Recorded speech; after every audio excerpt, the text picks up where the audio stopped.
manhwa begins. Heavy rain is pouring outside. The sky is pitch black. A boy is standing alone on the road. Suddenly, lightning strikes him from above, and he collapses on the spot. In the next scene, we see the main protagonist of our story. The narrator says, "This boy's name is Yu Dam Deok. From now on, we'll call him Dam." Dam has come to give an interview at a company. Across the table, 3 or 4 people are sitting on the interview panel, all staring at him. The first interviewer picks up a bottle of water and asks, "Mr. Yu Dam Deok, just tell us one thing. How do you purify drinking water?" Dam slightly nods and opens his mouth to answer, "Yes, first." But before he can finish, the second interviewer cuts him off and says in a bored tone, "All right, next question. Mr. Yu Dam Deok, what is your motivation for joining our company?" Dam is just about to compose himself and speak when the third man on the panel suddenly laughs and interrupts. "We've seen your resume. There's no special talent listed, and no impressive background either. Seriously, don't you think you're just wasting our time?" Hearing this, Dam goes silent. He can't say anything. He just keeps looking at the panel. The first interviewer taps his fingers on the table and continues, "What is this supposed to mean? You don't have any talent and yet you applied to such a big company?" Dam takes a deep breath and replies calmly, "What? But your job notice didn't mention anything like that." The 2 panel members exchange glances. Then the second interviewer laughs and says, "That was because of the law. The law doesn't allow us to openly discriminate based on no talent. But reality works very differently." Dam thinks to himself, so in the end, it still comes back to talent. His mind drifts back to the past. Ever since dungeons appeared in this world, some people with potential suddenly awakened. The narrator explains, "People started calling that awakening talent. Because of talent, humanity made tremendous progress, and the world began to see it as a blessing." Dam thinks quietly, "I used to believe that too, until I found out that I don't have any talent at all." Leaning back in his chair, the first interviewer speaks again. "Our company exists to make profits. People like you, with no talent, are useless to us. You should have known that already. If you don't have talent, why did you even apply?" Dam listens carefully, then replies in a clear voice, "Do you realize that right now, you're openly discriminating against people who don't have talent?"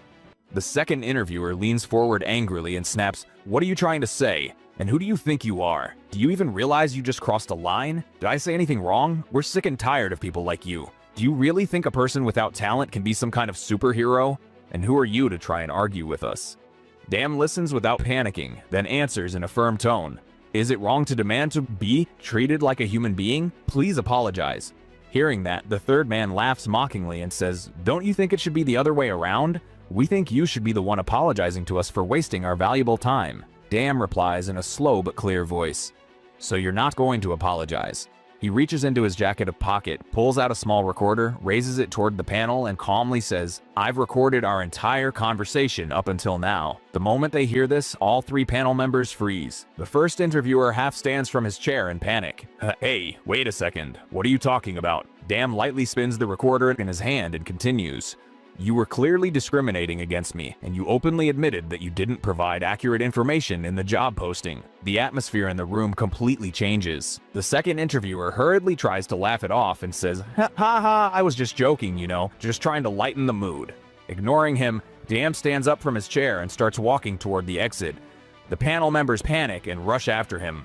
The first interviewer reaches the door and shouts, "Wait, we were just about to apologize. I'm sorry, I sincerely apologize. Just listen to us for a moment." Dam stops at the door, but answers without turning back. "All right, then let's see. Will you be able to say the same things you said to me here, in front of the Human Rights Commission?" As soon as he says that, the color drains from their faces. Walking out of the company building, Dam mutters to himself while walking down the street, "Just because I don't have talent doesn't mean I don't deserve respect." The narrator adds, Dam actually goes on to file a complaint against them. As he walks, Dam looks down and says to himself, "Talent is a blessing for humankind? What a joke." At that very moment, his foot steps on a piece of chewing gum stuck to the road. Annoyed, he shakes his foot, getting even more irritated. Oh, and his bad luck doesn't end there. From a balcony above, someone suddenly throws water down, and it splashes straight onto Dam's face. After a while, a completely exhausted Dam enters his tiny home. Looking at the condition of the room, he mutters angrily, "Those damn drunks. They threw up through the window again." He starts cleaning up the mess. Just then, his phone rings. He answers the call. From the other side, his mother's weak but gentle voice comes through. "Dam, my son, have you eaten? And how is your job going?" Dam puts the broom aside and looks out the window as he replies, "Yes, Mom. Have you eaten?" "How is the hospital food?" His mother coughs lightly and says, "You must get very tired working so hard. If your uncle could give you some money, your burden would be lighter." The moment he hears that, Dam's voice suddenly rises. Annoyed, he snaps, "How many times have I told you not to mention that bastard's name?" His mother pauses for a moment, then calmly says, "Son, he is your uncle. Don't speak about him like that." Dam closes his eyes, trying to control his anger. Then he speaks in a lower voice. "Mom, if he wanted to help, he would have done it long ago. Believe me, by now he's probably run off to some other country." He quickly regains his composure and softens his tone. "I'm not angry at you. I'm sorry I raised my voice. Don't worry about anything. You don't even know how well educated your son is. With this great resume, I'm doing just fine in society. You should focus on getting better and stop worrying about me, okay? I'll call you later." The narrator clarifies. Of course, Dam is lying to his mother.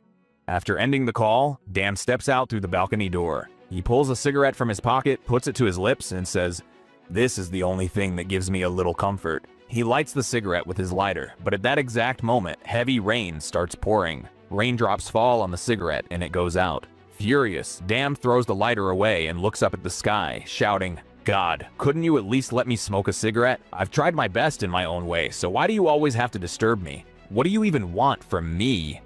Gripping the railing, he leans forward and speaks slowly, his voice filled with bitterness. "To be honest, it doesn't even matter anymore whether God exists or not, but I don't want to live a life like this. This isn't all my fault. Someone has to take responsibility. And if I'm being honest, I'm angry at you, God, for all of this." The moment those words leave his mouth, the sky flashes brightly. Lightning tears through the dark clouds above. Raising both hands, Dam flips the middle finger at the sky and shouts, "So what now? What are you going to do now?" Oh, in the very next moment, lightning strikes Dam directly. As he falls to the ground, Dam's eyes slowly start to close. Writhing in pain, he thinks to himself, "Am I really going to die? I never expected this." His body lies face down on the ground. His breathing grows weaker. With the last of his strength, he thinks, "My mom? What will happen to her without me?" After some time, there's a faint movement in his eyelids. Dam slowly opens his eyes and whispers, panting, "Am I still alive?" He feels that his body is still functioning. When he looks up, he sees a strange, glowing screen floating in the air. Dam stares in shock and says, "What is this?" On the screen, bold letters read, "Hiring." Below it, another line appears, "God is waiting for you." Sometime later, Dam is sitting in his room. The same floating message is still hovering above his head. Sitting on the bed and staring at the wall, Dam thinks, "Do gods really exist? I talked so badly about them, even denied their existence. And then I got struck by lightning. Is this what people call heaven's judgment?" He slowly looks over his arms and legs and thinks, "Normally anyone struck by lightning dies on the spot, but I don't even have a scratch on my body, and this strange message is floating above me. What is this supposed to be?" As he carefully studies the screen, something suddenly clicks in his mind. Dam thinks, "This looks just like a status window, the kind awakened people have. Wait a second, a status window? Does that mean the lightning that hit me was my talent?" Filled with hope, he shouts, "Status window open." Silence fills the room. Nothing changes in front of him. After a few seconds, Dam says in frustration, "Nothing happened, so this isn't a status window. Then what is it? And why does it look like some kind of part-time job notice?" The moment the words "part-time job" leave his mouth, the menu at the top of the screen changes. A new menu pops up. Dam exclaims in surprise, "So this really is a part-time job notice." He lets out a small, bitter laugh and mutters, "In real life, I could only ever get part-time jobs, and now it's the same here too." But he quickly tries to change his mood and says positively, "Oh, well, it's not like I have anything to lose.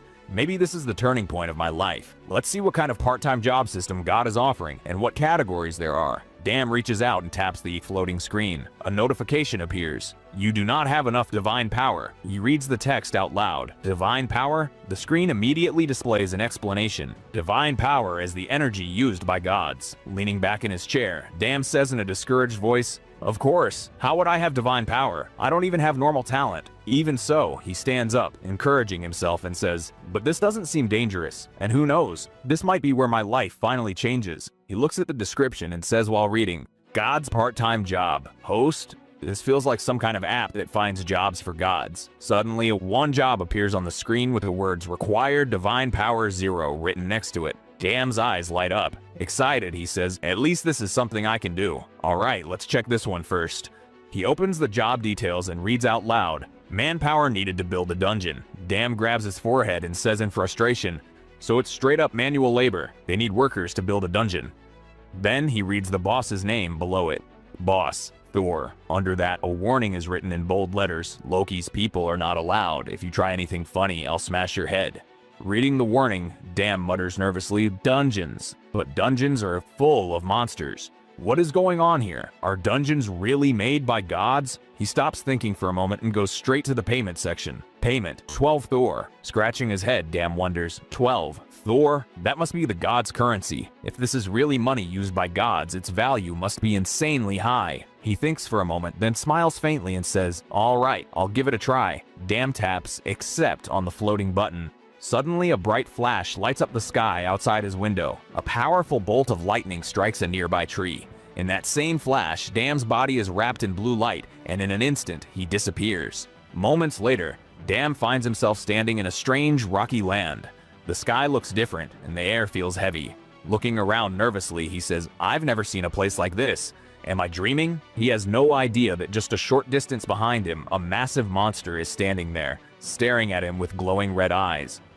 As Dam starts to turn around, the monster lunges toward him. But before it can reach him, a huge hand suddenly appears, grabs the monster by the neck, and lifts it into the air. A booming voice echoes, Hey, you bastard, learn some manners. The monster struggles helplessly, dangling in midair. Frozen in fear, Dam slowly looks toward the man holding the monster. The tall, broad man looks at Dam and asks in a rough tone, So you're the new worker? In the very next second, his face brightens. He laughs, his tone completely changing, and says, Nice to meet you. I'm Odin's son, the god of thunder, Thor. Hearing that, Dam can only stare at his massive body, his thick flowing beard, and the heavy hammer in his hand. He thinks to himself, that huge body, that beard, and that hammer. He really does look exactly like Thor. Is all of this actually real? Thor lets out a loud laugh, slaps Dam on the shoulder, and says, Come on, let's talk while we walk. He pulls Dam along with him and starts moving forward. As they walk, Thor casually asks, From the way you look, you seem like a god from Asia, am I right? Panicking inside, Dam thinks, He thinks I'm a god? Is this normal in the world of gods? Dam looks around. Strange figures are moving all over the place. Some of them don't even look human at all. He thinks to himself, They're all gods. What kind of gods, I don't know. But one thing is certain, I'm the only human here. While walking, Thor asks him casually, So, where are you from? A little nervous, Dam replies, I'm from a small mountain. Thor bursts out laughing and says confidently, Oh, then you must be the god of mountains. I've heard of you, the kind of god who helps people when they're in danger. That's good. Though, you're dressed a bit too much like a human. Dam feels flustered inside, but keeps himself together and says, Yes, I went down from the mountain to learn things from humans. Smiling at him, Thor said, You really like humans, don't you? But are you sure you can handle this job? Your task is to build a place where humans will suffer. Hiding his fear, Dam quickly replies, Yes, of course, I can do it. Suddenly changing the topic, Thor asks, Have you ever heard of the Minotaur's maze? Dam tries to recall and says, Yes, I've heard the name. Why? Laughing happily, Thor replies, Then this will be easy for you. After walking a bit further, a massive maze-like structure comes into view in front of Dam. Walls, turns, pathways, everything is laid out in an incredibly complex design. Pointing toward the maze, Thor says, This is the concept for this dungeon, and you'll be building this maze together with us. Seeing the sheer size and design, Dam is left stunned. The words slip out of his mouth. This is incredible. In the following scenes, Dam is shown working shoulder to shoulder with the other workers. In one shot, he's lifting huge stones and placing them near the walls. In another, he's measuring pathways. At one point, he mutters to himself, This is amazing. I'm really building a dungeon for gods. From behind, another worker suddenly calls out to him in a loud voice, Hey newbie, come over here, this side still isn't done. Dam replies immediately, Yeah, I'm coming. And he runs over to him.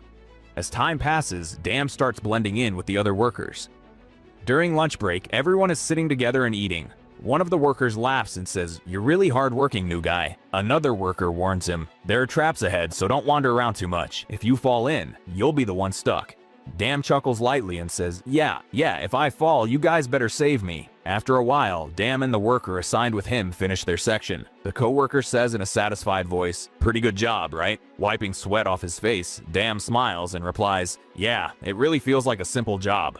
The co-worker continues explaining, Looks like the work here is almost done. Now we'll move on to the carriage work. We'll use those to go to the next area. It'll count as a short break too. In the next scene, everyone is sitting inside a large carriage that's heading toward another part of their dungeon. The same worker sitting next to Dam asks curiously, Are all Asian gods like you? Damn laughs lightly and dodges the question. That depends on their personality.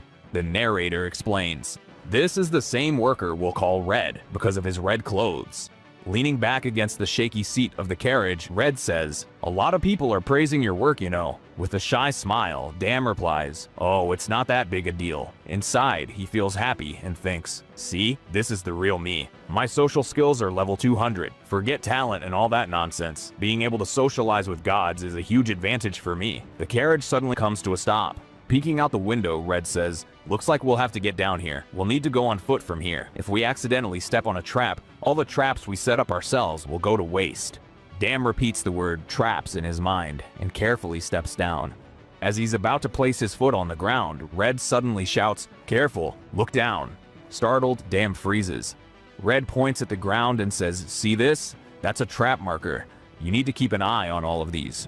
There, and over here too. All of these are traps. Is this your first time seeing them in person?" Damn nods slowly and says, "Yeah, first time." Red smiles and says, "Then think of this as experience. As you know, upper-class senior gods use these places to test humans. But gods like us, from the lower class, aren't allowed to enter those areas. So we're the ones who do all the preparation work. These dungeons are constantly being built, which is why we always have so much work." Hearing this, Damn looks a little surprised and asks, "So, infinite dungeons?" Pointing forward, Red replies, "The room they started building 5 minutes ago should already be finished by now. Let's go take a look." The two of them arrive at a large, newly constructed stone chamber. Looking up at the high ceiling and the thick walls all around, Damn says in amazement, "Wow, a stone chamber this big in just 5 minutes?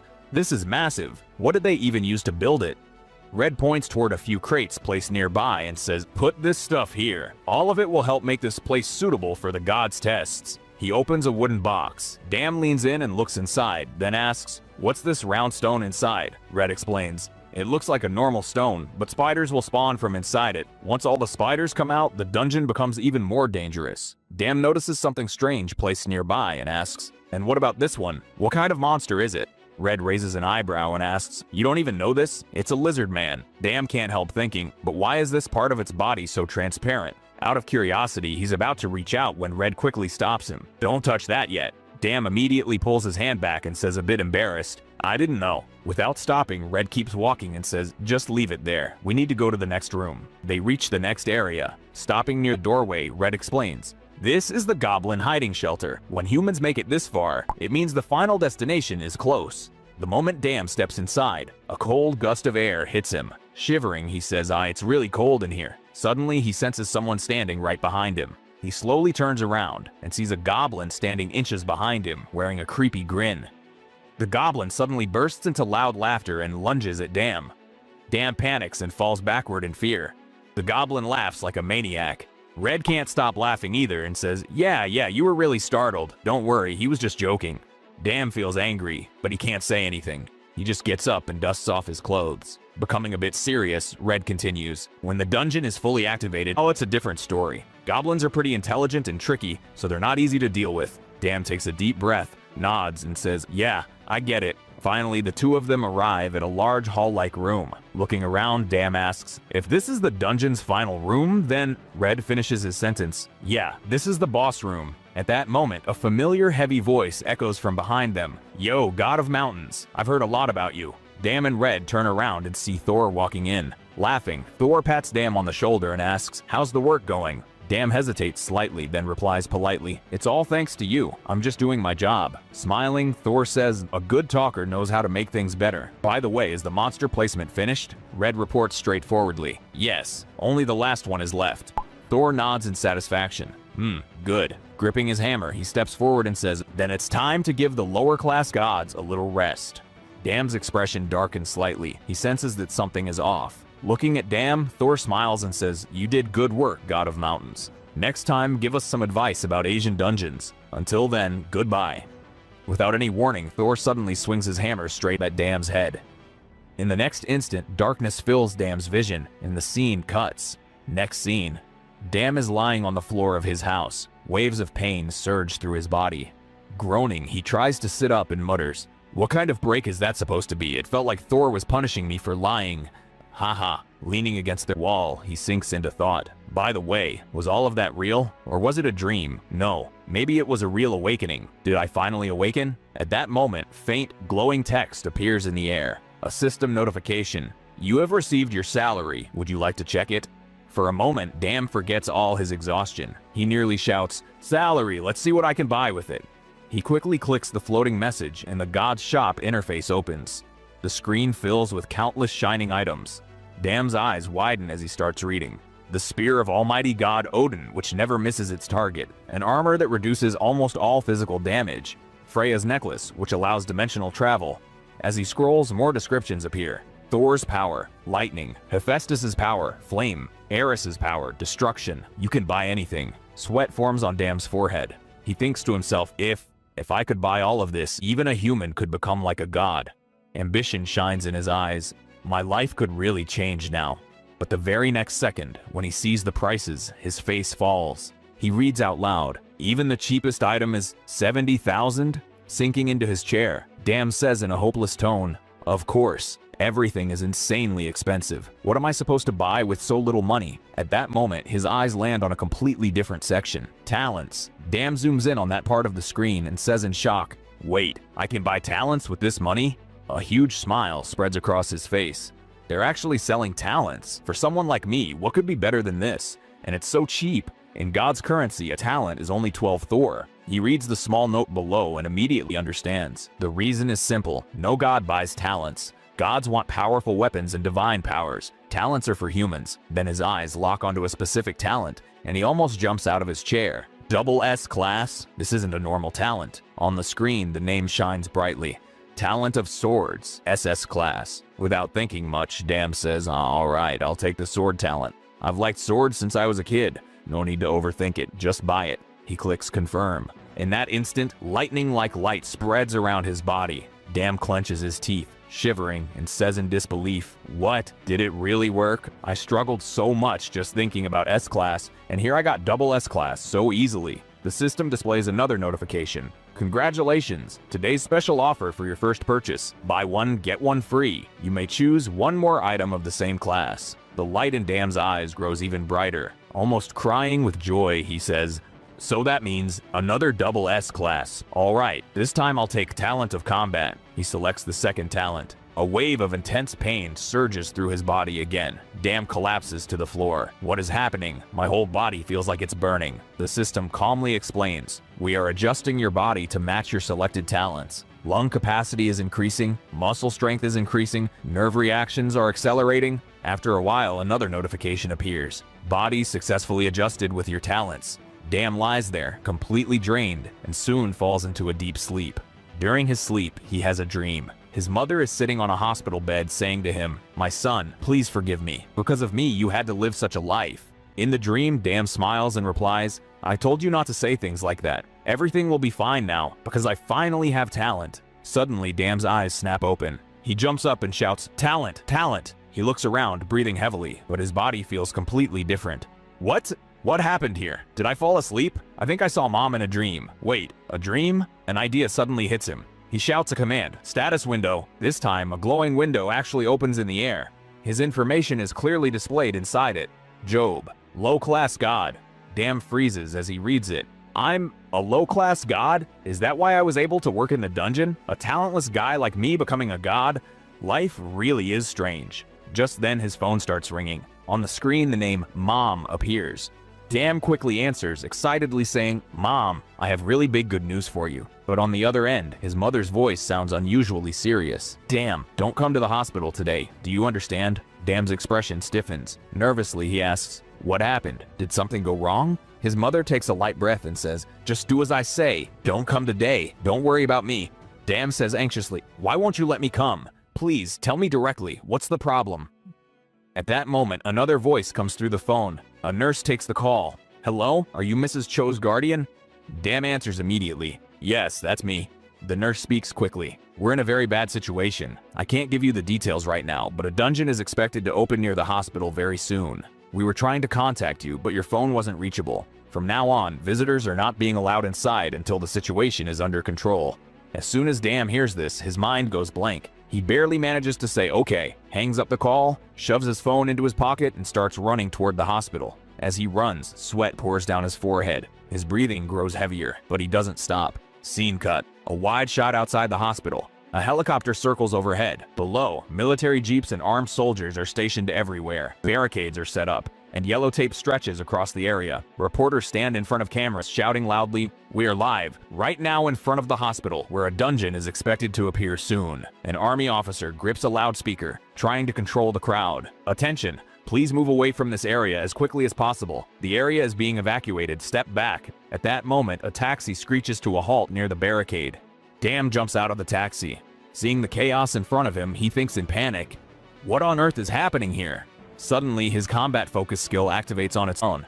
His vision unintentionally zooms in on an officer standing far away, far clearer than what a normal human eye should be able to see. Dam thinks in shock, "I can see that officer's face clearly from this far away. Not just the visuals, he can hear their voices clearly too, as if he's standing right next to them." Two officers are speaking quietly to each other. "I heard the government called in all the top hunters from across the country." The other replies, "Yeah, do you think an A-star hunter will show up?"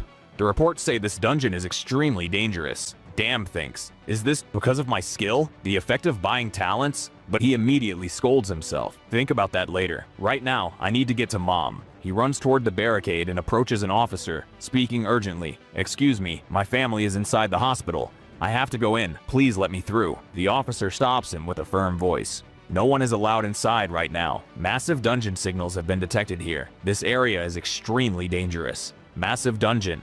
Dam quietly repeats the words, his worry deepening. At that moment, the sky suddenly flashes. With a deafening crack, lightning slams into the ground. The impact is so powerful that the shockwave sends Dam flying backward, crashing onto the road. Groaning in pain, he tries to get up and thinks, What is happening?" He looks up. In front of the hospital, a black, swirling gate has opened in midair. The dungeon gate has fully formed. Dam freezes. The words slip out of his mouth on their own. "Is that the same dungeon I built?" Flashes of past scenes rush through his mind. The same dungeon I built? Flashes of past scenes rush through his mind. Dam working inside stone rooms just like that one, setting traps, placing monster boxes. Back to the present. Staring at the gate, Dam thinks, "How did it end up here?" Suddenly, he notices an injured man lying off to the side, collapsed on the ground and calling for help. Dam immediately runs toward him. "Hold on, I'm coming." But the moment he gets closer, his danger sense activates. His heart starts pounding. A vague image flashes in front of his eyes. An attack from behind. Without hesitation, Dam forcefully shoves the injured man to the side. "Get out of the way." At that instant, a sharp blade slices through the air just above their heads. Dam turns around.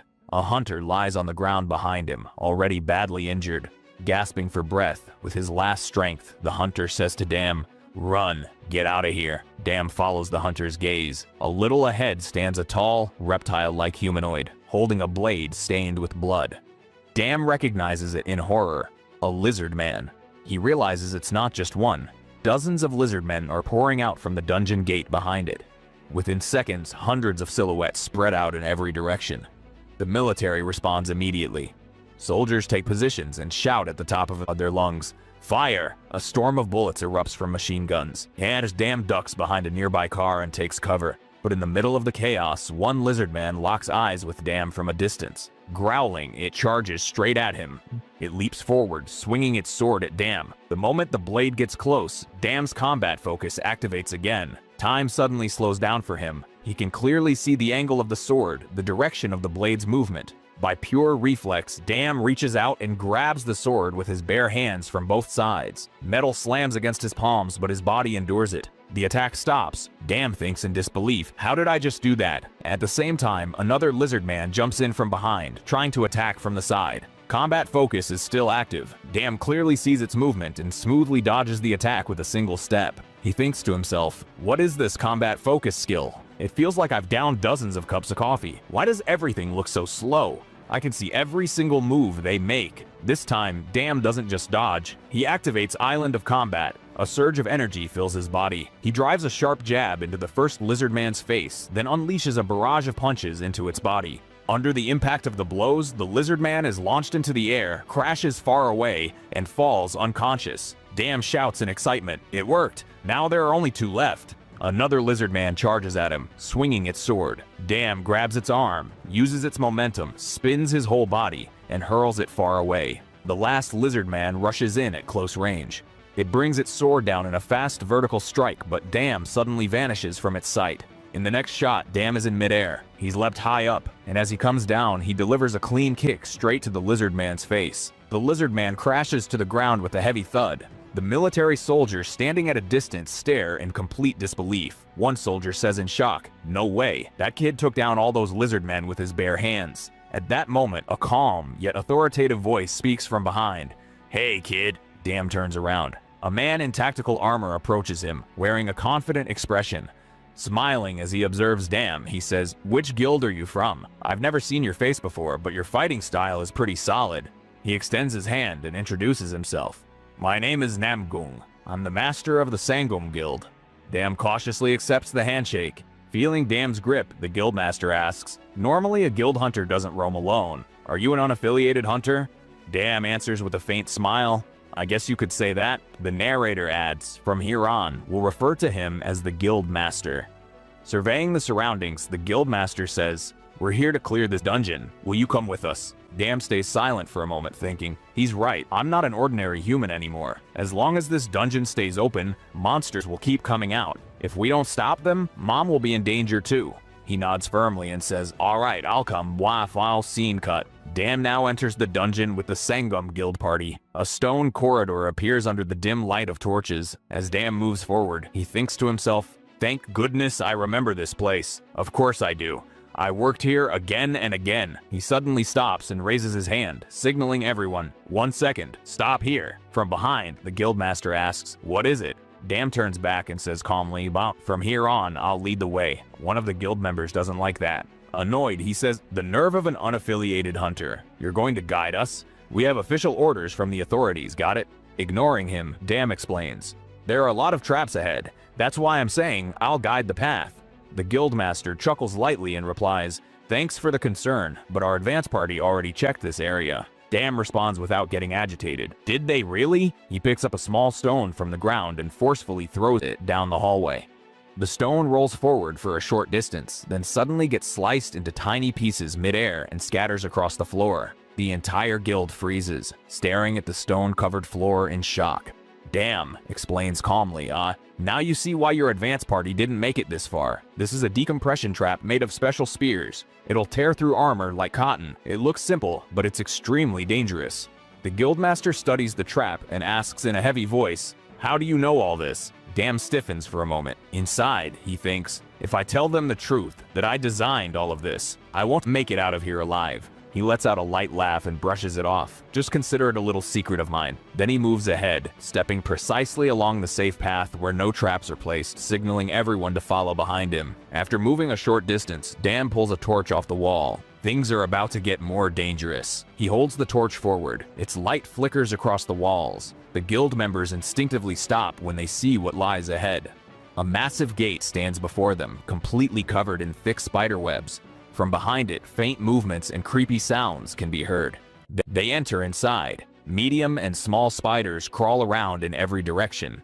One guild member panics and shouts, "At this rate, we're going to turn ourselves into barbecue." Another snaps back at him. "Were you sleeping during the briefing? Spider webs work like a network, and they're traps themselves. Burning them is the best option."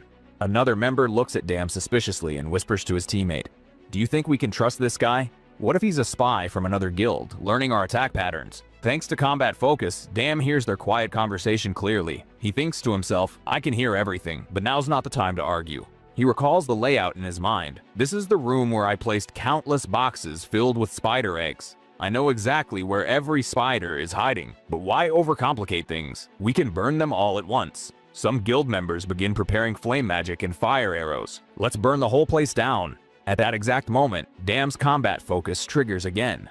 He hears a different kind of sound, something deep, faint, like a cry for help. He focuses and stretches his senses, and an internal voice reaches him. "Help us, please." Damn suddenly shouts, "Stop, don't use fire yet."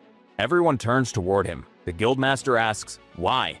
Damn says in a serious tone, "I don't think there are only monsters here. I think some humans are trapped inside too. If we burn everything, they'll burn with it." Cut. Sometime later, the guildmaster is briefing the rest of the team. There may be survivors inside the stone chamber. We'll rescue them first. We're entering in a defensive formation. Use attacks carefully. He points at Dam and adds, and this kid knows the survivors' locations. He'll be giving commands to the support team. Dam freezes. Inside, he panics. Me? Giving commands all of a sudden? I've never led a team in my life. At that moment, a girl from the support team approaches Dam. Her expression is calm, her eyes filled with respect. She gives a slight bow and says, "What, Mr. Dam, thank you. Because of you, we made it this far without a scratch. Please continue guiding us." She extends her hand. Dam shakes it and says, "All right, let's do a good job together." The girl smiles and reassures him. "Don't worry, just tell us the exact locations of the survivors. The support team will handle the rest." Dam relaxes a little and thinks, "So, I just need to point out the locations? Is it really that simple?" He says awkwardly, could you let go of my hand now?" The girl laughs as she pulls her hand back. "Oh, sorry. By the way, do you not use any weapons?" Dam tells the truth. "No, I've never used a weapon." The girl gives him some advice. It's good to carry at least a short blade. It could be useful in an emergency. After saying that, she heads back to her squad. Dam watches her leave and thinks to himself, she said what she wanted and left, but I never even told her my name. So how did she know to call me Mr. Dam? Scene shift. The guildmaster gathers the entire party and gives a command. "Everyone ready? Let's move." Dam walks at the front. The rest follow behind him in formation. They enter a large stone chamber that looks calm at first glance. The guildmaster warns them, "Don't relax. The quieter a place feels, the more dangerous it usually is." Dam suddenly looks up. His combat focus detects movement on the ceiling. He shouts loudly, They're all above us." Everyone instinctively looks up. Hundreds of spiders are silently clinging to the ceiling. The moment Dam shouts, they all drop down and attack at once. A spider suddenly lands on one guild member, trying to inject its poison. The guildmaster dashes over at lightning speed, slices the spider in half with his weapon, and shouts, "Don't panic. Follow the plan. Form a defensive structure. Cover each other. Avoid their poison." Dam runs around quickly, giving directions to the support team. Using his skills, he senses people trapped behind walls, between rocks and under waves. Whenever he detects a human presence, he signals the team. "There's one here, trapped in a web. Cut this one first. There are 2 people in that corner. Move fast." Following his guidance, the support team pulls multiple people out of the webs. The spiders refuse to give up and advance like an entire army. Then Dam points toward an open passage and says, "I know a relatively safe spot. Everyone, follow me." Without hesitation, the guildmaster commands, "All units move behind Dam. Maintain formation." They head toward a tunnel along the path Dam indicates. The guildmaster thinks to himself, "I had my doubts from the start. This kid knows every path in the dungeon, where the survivors are, where the traps are. It's all like a map in his head. I've never seen someone like this before." After some time, a member approaches with a report. "Master, all survivors have been rescued. Some are injured, but everyone is alive." Letting out a breath of relief, the guildmaster says, "That's good. Get ready to move forward. We need to maintain this momentum. Rely on each other and take a short rest." Then he turns to Dam and adds, "And one more thing, I need to talk to you alone later." Dam asks in surprise, "Me?" A guild member standing behind grits his teeth in irritation.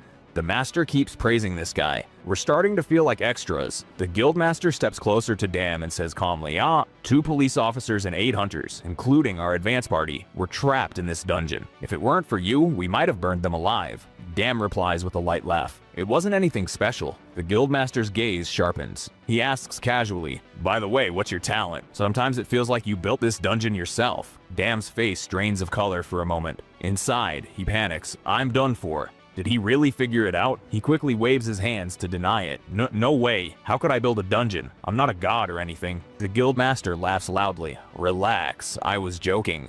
Dam exhales in relief inside. For a second, I thought he actually knew.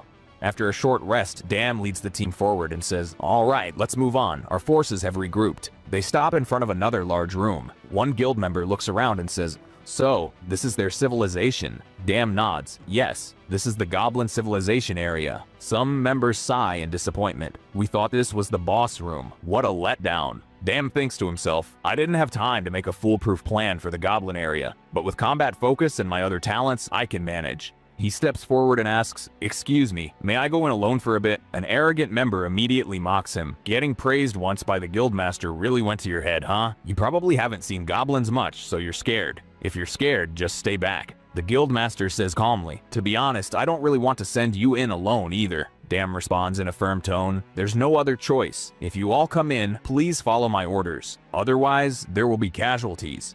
The guildmaster looks into Dam's eyes and senses his seriousness. He nods slightly. All right, looks like you have a plan. A little distance away, two jealous members whisper to each other. See that? We were trying to impress the guildmaster and this guy suddenly becomes the hero. Yeah, let's see how long he keeps shining. The team forms up and enters the goblin room. Dam speaks quietly. Everyone, keep your voices low. Watch your steps. Inside, the atmosphere is dark and suffocating. Dam's combat focus tells him that many eyes are hidden all around them. An overconfident member walks forward, laughing. There's nothing here. What were you all scared of? I don't even see a big cockroach. A more experienced member stops him and says, don't think goblins will protect us just because they're quiet. Stay back and talk less. Suddenly, all the torches in the room go out on their own. Deep darkness engulfs everything. One member panics and shouts, why did the lights go out? Someone turn on a flashlight, hurry. Dam immediately shouts, don't turn on any flashlights. The same member snaps back irritably. How are we supposed to fight if we can't see? We're hunters. Are we really scared of goblins? I'm turning it on. Ignoring every warning, he switches on his flashlight. The bright beam lights up part of the room. At that exact moment, Dam yells, everyone, get down, now. All the disciplined members crouch instantly, but the two arrogant members remain standing. One of them laughs and says, see, nothing happened. You scared us for nothing. Let's move. The moment the other one turns, multiple arrows pierce his body at once. He collapses on the spot. The entire squad screams in shock. Arrows, take cover. As the chaos spreads, the guildmaster shouts with authority, no one move from your position. Everyone stay down. A tense silence fills the room. The guildmaster turns to Dam and asks in a serious tone, that's why you told us not to turn on the flashlight? Dam answers steadily, yes. The moment they see light, they attack that direction without thinking. The guildmaster asks further, there was light at the entrance and they heard our footsteps too. Then why didn't they attack earlier? Dam replies, because goblins like to play with their prey. Watching them panic and fear the darkness, that's what they enjoy. The guildmaster thinks for a moment, then says in a low voice, even if we know that, we still have a problem. We can't fight without seeing. If someone gets wounded, we'll need treatment, so we'll have to turn on the lights eventually. Dam looks at him and asks a counter question. What if we can fight without seeing? The guildmaster raises his eyebrows. Is that even possible? Dam says with a faint smile. Yes, if you all trust me, then leave everything to me. The guildmaster observes him for a moment, then gives an order to the team. Everyone sit down and wait for Dam's instructions. One by one, all the members sit on the ground. In the darkness of the goblin civilization, control slowly begins shifting into Dam's hands. Dam stands in pitch black darkness. Silence surrounds him, broken only by the sound of his own breathing. He thinks to himself, I'm nervous, I can't see anything, but I'll do what I can. In a low but clear voice, he gives orders to the entire team. Until I say so, no one move, no sounds, stay seated. At that moment, his combat focus activates on its own. Dam's zone sense sharpens. He starts detecting movements all around him. Soft goblin footsteps, faint breathing, the clinking of weapons. Everything registers clearly in his mind. In the darkness, only sounds echo. Thud, slash, the dull impact of blows landing on flesh. The rest of the guild members don't understand what's happening, but they're frozen in shock as sounds of combat come from every direction. After some time, Dam takes a deep breath and says, you can turn the lights on now. Several members switch on their flashlights and torches at once. As light floods the room, everyone's eyes widen. Goblin bodies are scattered everywhere. Not a single one is standing. Dam is alone at the center, breathing slightly heavy, goblin blood smeared on his hands. A white-haired guild member boils with frustration inside. He starts thinking, this can't be real. What is his talent? What kind of tricks is he using? If I had a little more time, I could have handled this myself. Why does he always step in and steal the credit? On the other hand, the guildmaster looks around the room, genuinely impressed. He looks at Dam and says from the heart, amazing. I've never seen a hunter like you in my life. Dam scratches his head and lets out a light laugh. I just got lucky. Shall we move on? Inside, even he is surprised. Did I really pull all that off? The party moves forward and finally stops in front of a massive gate. With a serious expression, the guildmaster says, this is the dungeon boss room. He signals with his hand, and the gate slowly begins to open. At first, nothing stands out inside, just dim darkness and vague outlines. The guildmaster frowns and mutters, I can't see it. Is it hiding somewhere? Dam narrows his eyes and looks ahead. Combat focus assists him. He says calmly, "No, it's not hiding. It's standing right in front of us." Trusting him, the guildmaster says, "Turn the lights on." Torches ignite. Magic lights activate. Suddenly, the massive boss monster is fully revealed. Its body reaches the cave ceiling. Thick skin, a chest rising and falling with heavy breaths. A crushing pressure fills the room. Feeling that pressure, the guildmaster thinks, "This pressure is insane. It's even stronger than I expected." Observing the boss's posture, he speaks to the team. "Judging by its stance, it won't charge us right away. It'll keep some distance first. We need a strategy." At that moment, a system notification appears in the air before Dam. Human sacrifice, select 5 candidates. Dam freezes. Human sacrifice? What does that mean? Someone has to be put at risk. Meanwhile, the guildmaster says to the team, "We'll divide into 2 groups. One will distract it, the other will look for an opening to attack." Dam looks back at the notification and thinks, "Only I can see this. It has to be a gimmick. Maybe it's a hint to a safe path or a special mechanic. This might be the key to defeating the boss. Should I share this?" After deciding, he walks up to the guildmaster. "Guildmaster, I have a proposal." The guildmaster is discussing strategy with others and replies, slightly irritated, "We're in the middle of planning. Can it wait?" Dam answers in a serious tone, "This might be related to the solution for clearing this dungeon." The guildmaster looks into his eyes and senses the seriousness. "A solution? Are you sure?" Dam nods. "Yes." The guildmaster turns to the team. "Keep working on the formation. I'll be back in a moment." He walks aside with Dam to talk privately. From a distance, the white-haired member watches everything. His jealousy turns into anger. "That bastard keeps taking all the credit. Now he's even discussing the boss strategy? I'm not staying quiet anymore." He slowly starts walking toward the boss, gripping his weapon tightly. Inside his head, he hypes himself up. "Dungeons were made by losers afraid of death. I'm not like that. Now I'll show my F-class talent." In reality, his talent rank is F, but his attitude is like he's triple S-class. He moves closer and closer to the boss's aggro range. "If I land one perfect hit at the right moment, promotion is guaranteed."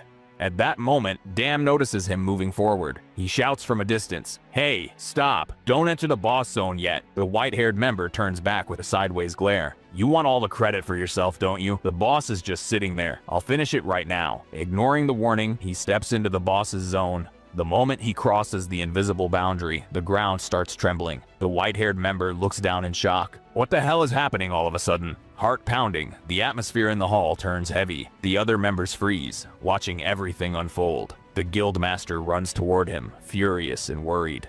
"Have you lost your mind? Do you even know what you just did?" Dam clenches his teeth. This isn't the time to argue. The boss slowly lifts its head. Its eyes glow as it lets out a furious roar. Grrrah! All exits near the gate seal activate like a system. Escape is impossible unless the boss is defeated. The white-haired member panics and runs toward the gate. "Let me out! Remove the barrier! Help me!" Moments ago, he was acting like a hero. Now he's in full panic. The boss charges toward him for its first attack. But at that moment, the guildmaster jumps in and deflects the blow with his weapon. He shouts to the entire team, "Fix your formation. Don't panic. Follow the plan." Some distract it, the rest analyze its movements. The guildmaster stays in close range, circling the boss.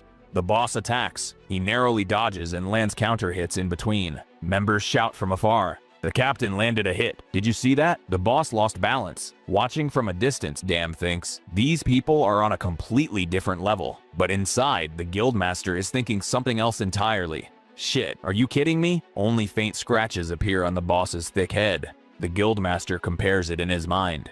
It feels like hitting sealed armor with a hammer. The damage is negligible. Suddenly, Dam shouts loudly, "Everyone, brace yourselves. A huge attack is coming." Hearing this, the guildmaster tries to retreat, but can't fully escape. The boss's next swing grazes his right shoulder. The cut looks small, but the impact makes the air feel heavy. Groaning in pain, he thinks, "It looks like a small cut, but if that had landed cleanly, it could have killed me." That wasn't a normal attack. He shouts orders again. "Keep formation tight. Don't leave your positions. Find its weak points." Dam observes how disciplined and effective the commands are. He thinks his command is solid. Somehow, the plan is still holding. The guildmaster calculates distance and concludes internally, "This range is safe. The boss can't grab us directly from here." But at that exact moment, the boss raises both arms. Crackling lightning begins gathering around its hands. Dam's eyes widen. That's Thor-level power. The guildmaster senses it too. It's charging a massive attack. If we don't stop it now, we're finished. This is the opening. This is our chance. He shouts, "All units, prepare to attack." There's no other option. Several members rush toward the boss with battle cries. Damn shouts from behind, "Stop, it's too dangerous, don't get that close." But it's already too late. The guildmaster and several fighters are within the boss's reach. Seeing the situation, Damn sprints instinctively. He leaps into the air and delivers a powerful kick to the boss's face, hoping to break its concentration. The kick lands cleanly, but has almost no effect. The boss merely tilts its head slightly, staring at Damn with blood-filled eyes, its rage growing even stronger. Damn realizes inside, it's too late now. The boss releases the stored lightning. A massive, lightning-like shockwave explodes across the area. Aftermath. Many guild members lie injured. Some are badly burned, others barely conscious. The white-haired member mutters in disbelief. "I can't believe it. Even the guildmaster lost." Outside the dungeon, backup members watch through the barrier. One says, "We can't enter the shield, but we have to provide support from outside." Another replies fearfully, "It took down even the master. Going in there would be inviting death." Inside, Damn lies on the ground, breathing heavily, writhing in pain, he thinks. "That bastard doesn't even have a scratch. I thought getting a talent would fix my life, but it looks like I'm going to die a pathetic death." His eyes fall on a sword lying nearby. He slowly reaches out and grips it. "There's one thing I haven't tried yet. Dying while lying on the ground is worse than fighting till the end." The boss looks at him with wide eyes, realizing he hasn't given up yet. Damn rises, anger and determination mixing as he takes a stance. In a powerful panel-like moment, his full body is shown, sword in hand, fire in his eyes. He tells himself, "I didn't endure all this just to die meaninglessly here. Get ready, I won't die without a fight." At that moment, his sword talent fully activates. Aidi, double S rank. Talent of swords engulfs his body and mind. A short distance away, the injured guildmaster watches. He thinks, "My axe couldn't even scratch its head. How can this kid who just picked up a sword defeat it?" Inside, he wants to shout at Damn, "Run, you still have time." But no sound comes out. He blames himself. "This is all my fault." The boss, shaped like a massive bull, reaches out toward Damn. A sharp slicing sound echoes. Everyone's eyes widen in shock. A large piece of the boss's horn spins through the air before crashing to the ground. Damn's sword has cut it clean off. Damn exhales quietly to himself. "It was a small gamble. The moment I picked up the sword, I felt like I might be able to cut its horn." Seeing the opening, he delivers 2 or 3 more rapid slashes.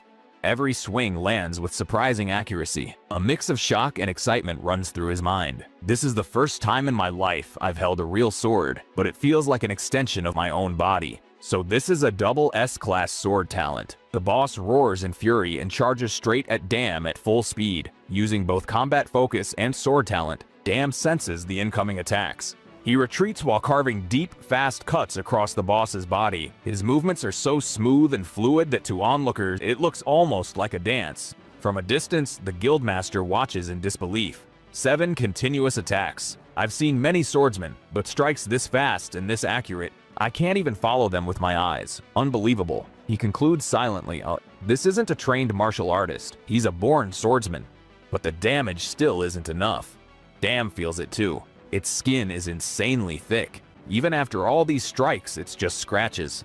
The white-haired member screams in panic. "No one's getting out alive like this. This is all your fault." The guildmaster snaps at him. "Shut up." His attacks can be compared to the best swordsman in the East. The problem isn't talent, it's the sword's durability. It won't last much longer. After a few more swings, Damn feels the sword growing heavy. Cracks begin to spread across the blade. He thinks, "I've barely used it and it's already in this state. It won't survive much longer. If I want to bring it down, I'll need one perfect hit on a vital point. For that, I'll have to get really close." Taking a deep breath, he moves even closer to the boss. The boss rains down heavy punches. Damn narrowly dodges them, throwing in sidekicks here and there, but the effect is negligible. At one moment, Damn flips the sword into the air and throws it toward the boss's face, forcing its gaze upward. At the same time, he jumps from below, lands an upward kick, catches the sword midair, and thinks, "Finally, perfect timing." But the bull recovers quickly. It thrusts its head forward. The head slam sends Damn flying. As he crashes to the ground, Damn feels it clearly. The sword is about to break. This sword has reached its limit. Martial art won't be enough anymore. The next attack might be my last chance. If I get an opening, I'll end it right there. The boss begins charging another Thor-like lightning attack. Watching from afar, the guildmaster recognizes it. That technique again, and he's planning to go in head-on. In an epic moment, the scene shows Dam standing with a nearly broken sword, still taking his stance. Ignoring his own wounds, the guildmaster tries to get up. I have to help too. He remembers what Dam said earlier. We can fight even without seeing. He looks toward the nearby white-haired member and says, there's a powerful item inside my robe. This could be your chance to redeem yourself. It's risky, but will you try? Meanwhile, Dam prepares for the attack. Inside, he thinks, I just need one opening, one perfect moment to strike the vital point. The boss and Dam charge toward each other from opposite directions. Dam swings his sword toward the boss's chest, but the moment it connects, the sword shatters completely. He thinks in shock, it's over. At that same instant, the boss releases all of its lightning straight ahead. Dam swallows hard. So this is the end? Suddenly, from behind, another sword comes flying through the air toward him. By pure reflex, Dam catches it. It's the same sword the white-haired member threw after listening to the guildmaster. Gripping the sword, Dam smiles. Now it's over. The boss launches the attack it had been charging. At the last second, Dam slips out of the main trajectory, moves into close range, and strikes. The scene cuts away, saving the conclusion of the fight for later. Cut to outside the dungeon entrance. Reporters are still waiting.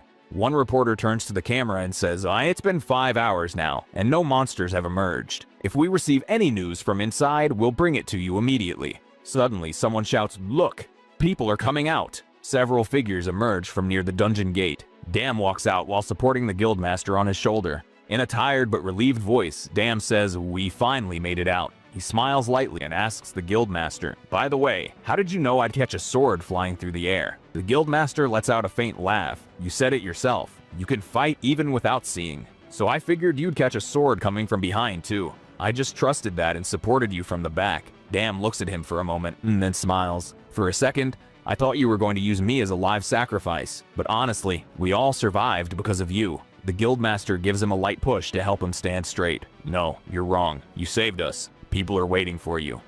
You're the #1 contributor of today's dungeon. Go give a statement. Dam points to himself in disbelief. Me? The #1 contributor? Inside, he thinks. My whole life, people looked down on me for having no talent. But now, things aren't the same anymore. Standing in front of the gate, he raises one hand. Behind him, hunters and rescued civilians begin to cheer. Scene shift. Hospital. Dam sees his mom safe and smiling, and finally exhales in relief. On the TV, the news is playing. The reporter speaks in an excited tone. In today's massive dungeon incident, a new hero has emerged, Yu Damdeok. Thanks to his calm judgment and unbelievable combat abilities, many lives were saved. Footage of Dam plays repeatedly fighting spiders, rescuing survivors, walking out of the boss room. After a while, reporters stand in front of Dam. One asks, what was your first impression when you entered the dungeon? Weren't you scared in such a dangerous situation? Another asks, what is your name? Your swordsmanship and fighting skills both seem top tier. Are you part of a special division or guild?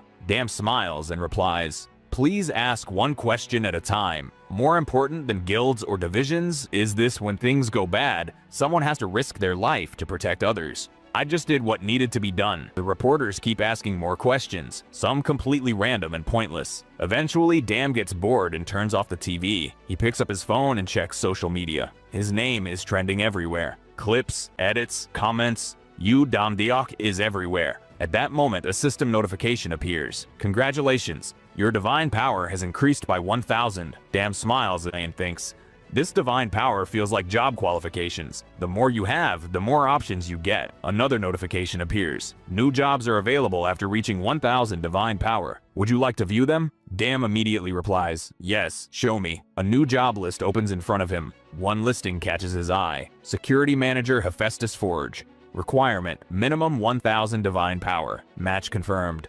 Dam reads it and says, Security Manager doesn't sound too complicated. I've just been through a huge fight, so I could use some rest. Maybe this job will be a bit calmer.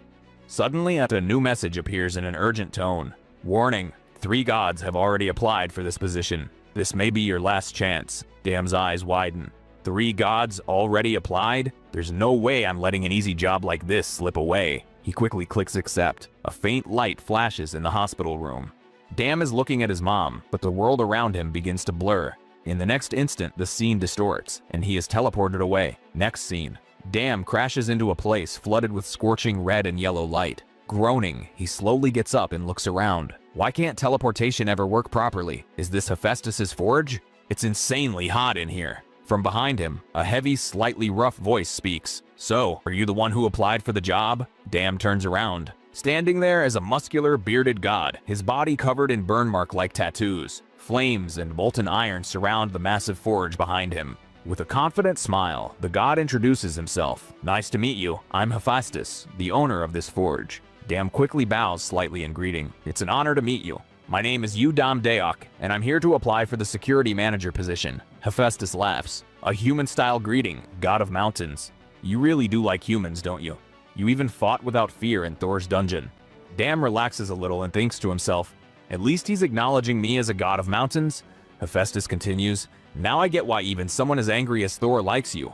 You've got courage. Dam smiles faintly. Thanks, I just try my best. Suddenly, Hephaestus adds in an annoyed tone, and by the way, someone mentioned installing an AC in my forge. That really irritated me. Dam immediately understands, lowers his head in embarrassment and says, that was probably a mistake. I'm sorry. Hephaestus waves his hand with a laugh. All right, let's talk business. The job isn't hard to explain, it's easier to show you. First, let me introduce you to my workers. He picks up an old horn and blows it loudly. Moments later, several dwarfs gather inside the forge, carrying various weapons and tools. Hephaestus gestures toward them. These are the dwarfs who work here. They'll see you as a god manager. Treat them well, and they'll follow your lead. One dwarf steps forward respectfully. Sir, we're at your service. Dam smiles and replies, thanks. I don't know much about smithing, but I'll do my best to stay alive and handle security.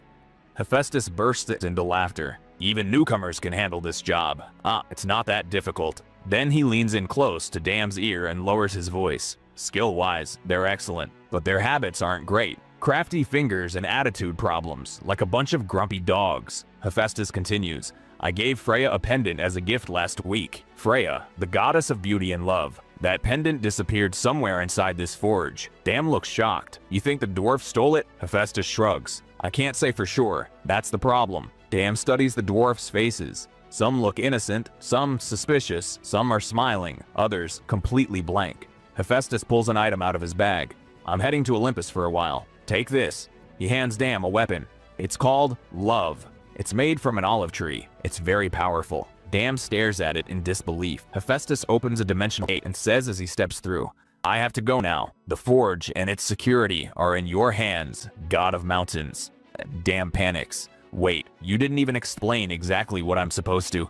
But Hephaestus is already gone. The gate closes. Behind Dam, 3 dwarfs are staring at him, weapons in hand, dangerous smiles on their faces. One dwarf spins his hammer and says, greetings are over. Now we need to be a bit careful, right? Cold sweat runs down Dam's back. He thinks to himself, he gave me a weapon like Heracles' club because he already knew how dangerous these guys are. Still, Dam forces a calm smile. Relax, dwarfs. Take it easy. Look, I've got a pretty cool weapon too. If necessary, it can hurt people. In the next panel, one dwarf suddenly pulls out a gun from his pocket and aims it at Dam. Dam's expression changes instantly. Hey, that's illegal, that's cheating. Scene cut. Dam's face shifts from panic to shock. One dwarf lights a cigarette while the others laugh and chat. A little later, some dwarfs are gossiping off to the side. Dam is lying unconscious on the ground, his hands and feet tightly bound with the ropes. Slowly, his eyes begin to open. His head is spinning. His body feels heavy. In front of him, 2 dwarfs are talking. Hey, what's that in your hand? The other dwarf holds up a shining object.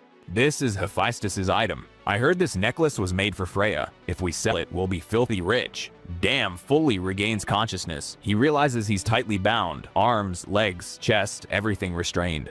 One dwarf looks at him and says, hey, how did this bastard wake up so fast? We shot him with a dangerous gun. The other mutters, guess this idiot really is a god. Dam speaks in a heavy but steady voice. You guys are incredibly fearless. Do you even realize who you're messing with?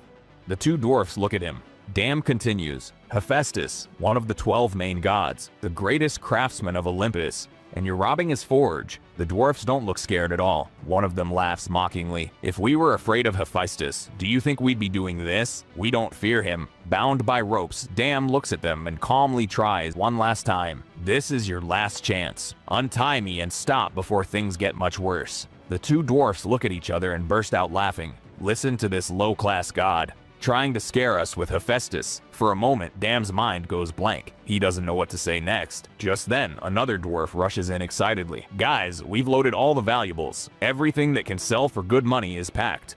We're ready to leave. The first dwarf looks at Dam and says, "All right, I'll give this bastard one more shot before we go." All this time, a small blade is hidden near Dam's hands. Quietly, he starts cutting the rope. The other dwarfs laugh and talk among themselves. Who even hired this guy part-time? I didn't think taking him down would be this easy. The dwarf walks up to Dam and mocks him. "So, regretting it yet?" Dam looks him straight in the eyes and says softly, "You're the ones who'll regret this." The others laugh. "Yeah, sure, we'll regret it." At that moment, the rope around Dam's hand snaps free. He suddenly jumps up with all his strength and shouts in rage, "I warned you, you bastards!"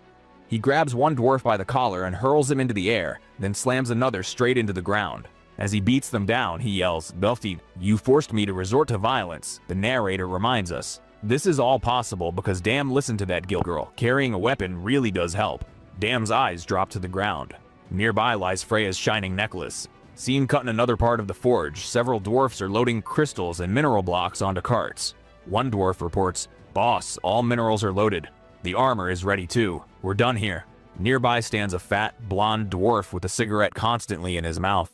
He exhales smoke and says, "All right, everyone gather up. Captain Redfish wants to speak." Stepping forward, the blonde dwarf introduces himself. "I'm Redfish, captain of the dwarfs and leader of this team working under Hephaestus." Redfish raises his voice. "Brothers, listen carefully. We're the tribe that can burn mountains with our spit. We have the best miners and warriors from who knows where." The dwarfs roar in excitement. Redfish continues, "We work for rewards, but we also have pride in our work. Have we ever been treated with respect? Hephaestus, the owner of this place, has always looked down on us. Today we take revenge. Revenge against Hephaestus." The dwarfs shout and raise their weapons into the air. A short distance away, Dam is hiding behind a corner, listening silently. He thinks to himself, "What nonsense are these bald guys spouting? They're gathered here like ants, pounding their chests." At that moment, Dam's hand accidentally bumps into a safe behind him. A noise echoes. Several dwarfs turn their heads. One of them shouts, "Who's there?" Dam steps out awkwardly with a forced smile. "Nice day today, huh?" The very next second, dozens of dwarfs pull out guns and start firing without hesitation.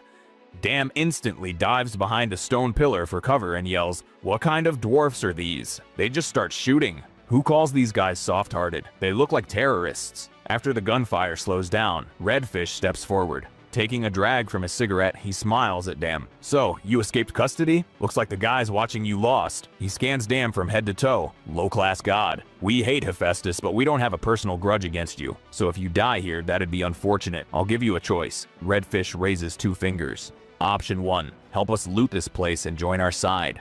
Option 2, go back to wherever you came from and pretend none of this ever happened. Think carefully. Don't make a stupid decision over a small fee, low-class god.